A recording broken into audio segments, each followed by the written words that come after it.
2 Rois chapitre 4.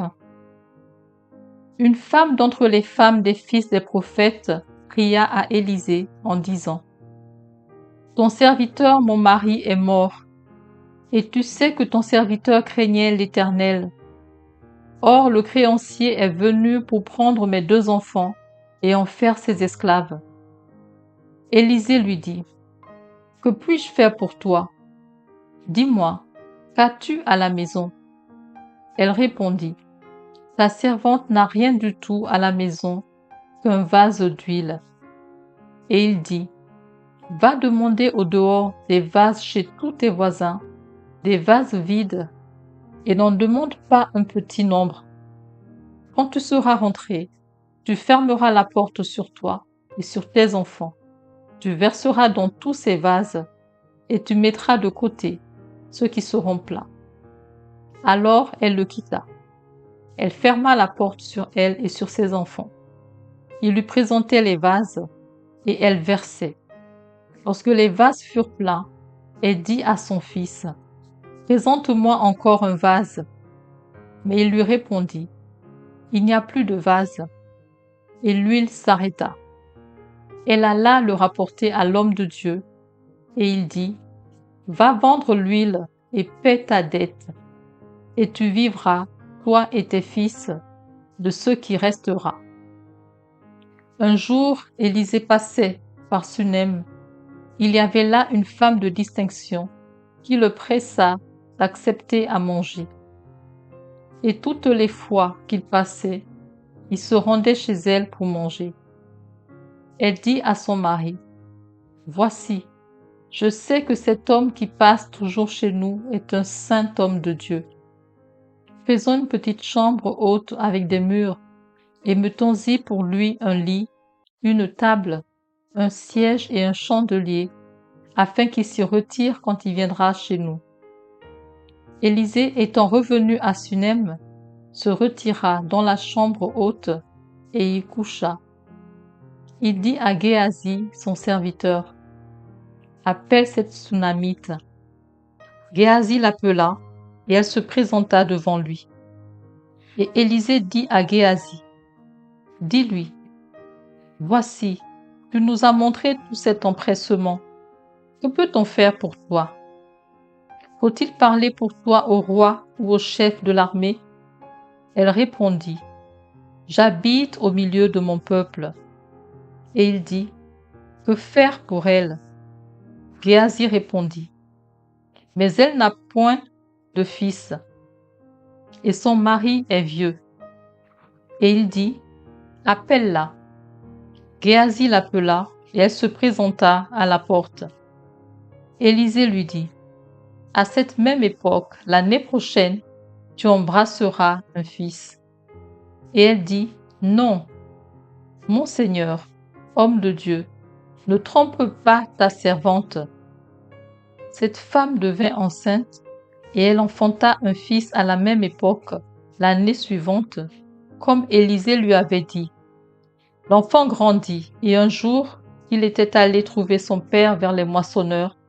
Il dit à son père: Ma tête, ma tête. Le père dit à son serviteur: Porte-le à sa mère. Le serviteur l'emporta et l'amena à sa mère. Et l'enfant resta sur les genoux de sa mère jusqu'à midi, puis il mourut.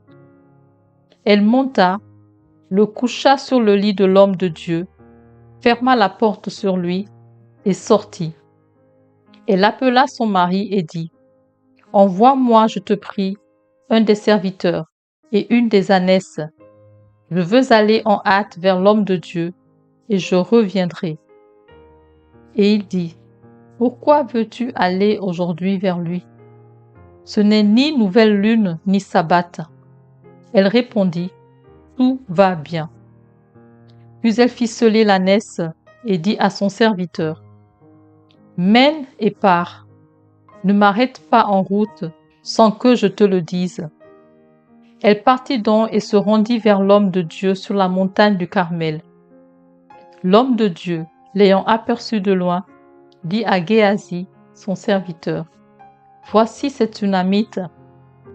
Maintenant, Cours donc à sa rencontre et dis-lui, te portes-tu bien? Ton mari et tes enfants se portent-ils bien? Elle répondit, bien. Et dès qu'elle fut arrivée auprès de l'homme de Dieu sur la montagne, elle embrassa ses pieds. Géasi s'approcha pour la repousser.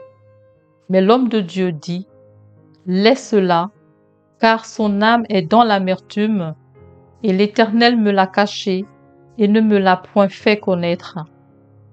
Alors elle dit, ai-je demandé un fils à mon Seigneur?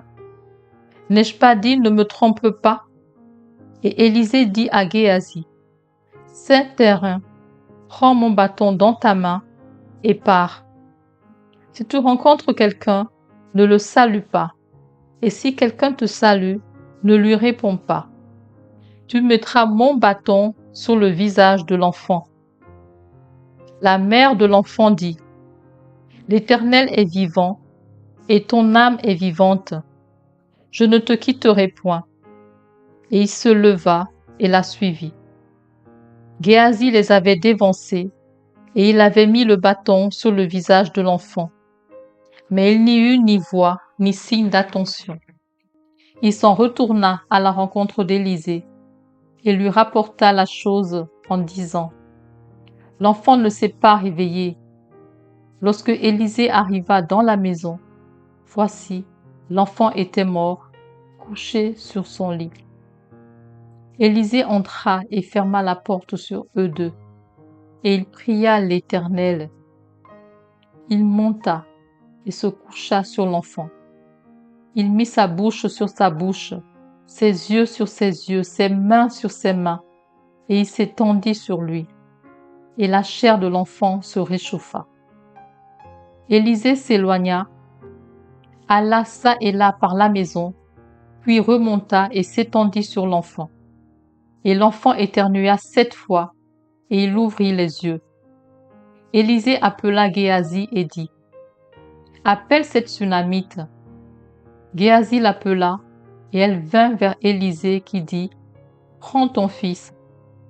Elle alla se jeter à ses pieds et se prosterna contre terre, et elle prit son fils et sortit. Élisée revint à Gilgal, et il y avait une famine dans le pays. Comme les fils des prophètes étaient assis devant lui, il dit à son serviteur, mets le grand pot et fais cuire un potage pour les fils des prophètes. L'un d'eux sortit dans les champs pour cueillir des herbes. Il trouva de la vigne sauvage, et il y cueillit des coloquintes sauvages, plein son vêtement. Quand il rentra, il les coupa en morceaux dans le pot où était le potage, car on ne les connaissait pas. On servit à manger à ces hommes, mais dès qu'ils eurent mangé le potage, ils s'écrièrent, « La mort est dans le pot, homme de Dieu. » Et ils ne purent manger.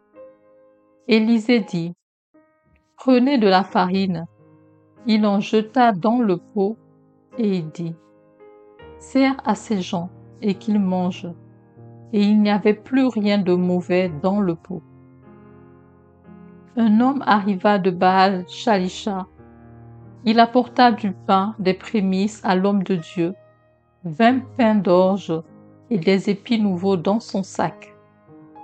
Élisée dit, « Donne à ces gens et qu'ils mangent. » Son serviteur répondit, « Comment pourrais-je en donner à 100 personnes? » Mais Élisée dit, « Donne à ces gens et qu'ils mangent, car ainsi parle l'Éternel.